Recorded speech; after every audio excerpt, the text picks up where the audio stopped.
You know, I'll admit, I used to think boy bands were all like carefully crafted personas and catchy tunes, just kind of manufactured. But then I started looking into Liam Payne. Oh, yeah. And I was like, there might be more to this story. You clearly have a knack for going beyond the surface, and with the mountain of information you dug up, it seems like we're about to uncover the man behind the music. Absolutely. It's really fascinating how even back in the One Direction days, you can see hints of the artist Liam would become. Like, yeah, he was definitely easy on the eyes back then, but listen to those early recordings.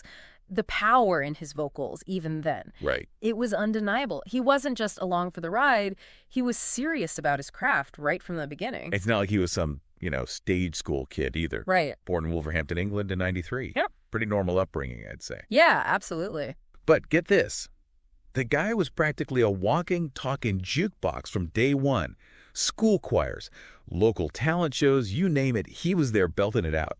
And that's an important point to emphasize. This wasn't manufactured talent. We're talking about a kid who first auditions for the X Factor at 14. 14. He doesn't make it through, but does he give up? No. He comes back at 15 and tries again. 2 times. Yeah. This guy was determined. Exactly.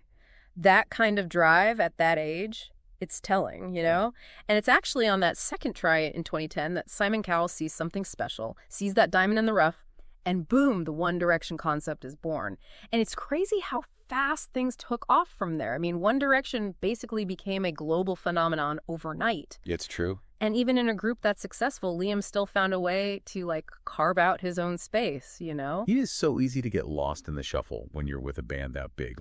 What exactly set Liam apart? Was it just the whole, heartthrob thing? Well, yeah, he definitely had that heartthrob appeal going for him, no question there. Right. But there was some serious talent underneath, too.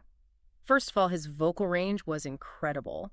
He was often the one taking the lead on those, really soaring choruses, the ones that get stuck in your head for days. Oh, absolutely. I mean, those high notes. Legendary. Right. There's a reason those songs were chart toppers. Exactly. And it wasn't just the technical ability either. He had this raw charisma, a stage presence that really resonated with audiences. I actually came across this interview with their vocal coach from the early days, and she talked about how Liam just had this natural ability to command the stage. He could make everyone feel like he was singing directly to them. You can totally tell when you watch the old concert videos. Right. He owned it. Yeah. Okay, so we've got this incredibly talented guy in a crazy successful group, but then toward the end of their run, did you get the sense that maybe, he was starting to outgrow the mold a little bit? 100%. And that's where things start to get really interesting, because it's 2016, One Direction announces they're going on hiatus. And everyone's wondering, okay, what are these guys going to do next, especially Liam? And for him, it seemed like it was this opportunity, a door swinging open to explore his own sound, his own identity as an artist, Right. And he doesn't waste any time either. Yeah. Coming 17 rolls around and bam, strip that down. Which, by the way, huge hit. Massive hit. And it wasn't just the commercial success of it either. Musically, it was such a clear departure from the One Direction sound. You can hear these R&B influences, this more sensual vibe, and you realize, okay, this is Liam really pushing boundaries here. He's showing a whole different side of himself. You mentioned influences.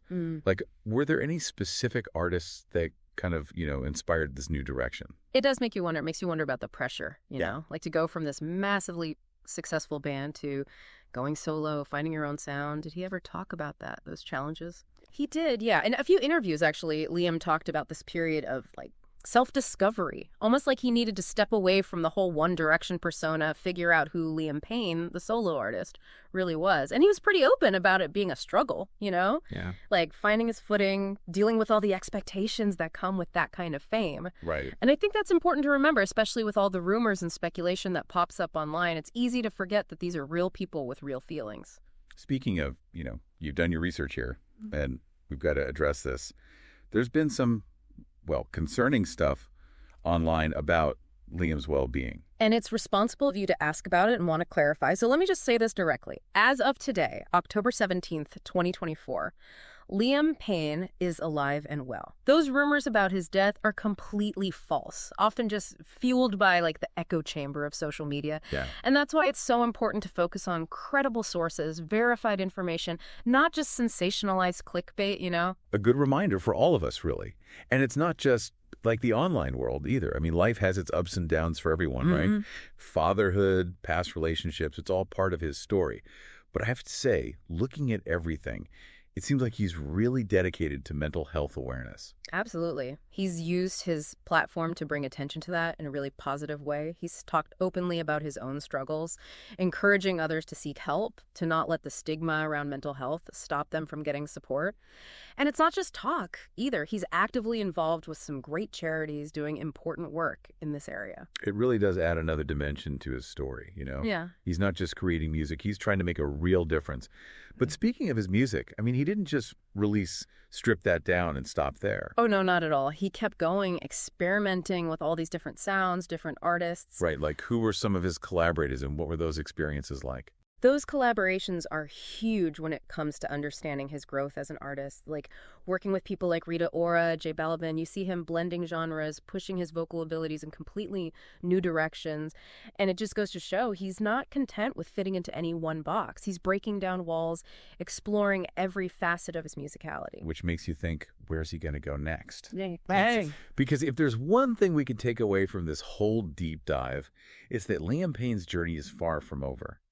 He went from this boy band heartthrob to a multifaceted artist, experimenting, speaking his truth, using his platform to do good. And that's a powerful message, you know. Talent can't be contained and reinvention is always possible. Today is your lucky day. Today is the day that our $3 website works for you, paying you directly to your PayPal daily. Imagine $3 ongoing continuous payments to your PayPal account. Imagine falling asleep and waking up to $300 in your PayPal account. How would this make you feel? How could this help you? What bills could you pay? What kind of fun could you have? What does that retirement look like now? All for a one-time payment of $3. This website is DFY done for you, fully built and completely hosted, and never stops collecting payments for you. You have spent $3 on coffee on a regular, but that coffee won't help you create multiple streams of income. Click the link below.